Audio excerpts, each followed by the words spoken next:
Isang gabi, natutulog si Canor kasama ang kanyang asawa. Habang mahimbing siyang natutulog ay nakita niya si San Pedro. "Welcome dito sa langit." "Teka, patay na ba ako?" tanong ni Canor.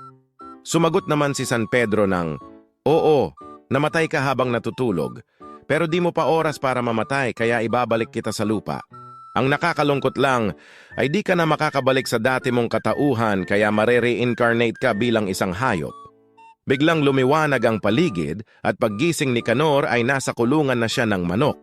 Si Canor ay naging isang manok. Oy baguhan, kailangan mo na mangitlog kundi kakatayin ka ng amo natin. "Teka, di ko pa alam paano mangitlog," sagot ni Canor.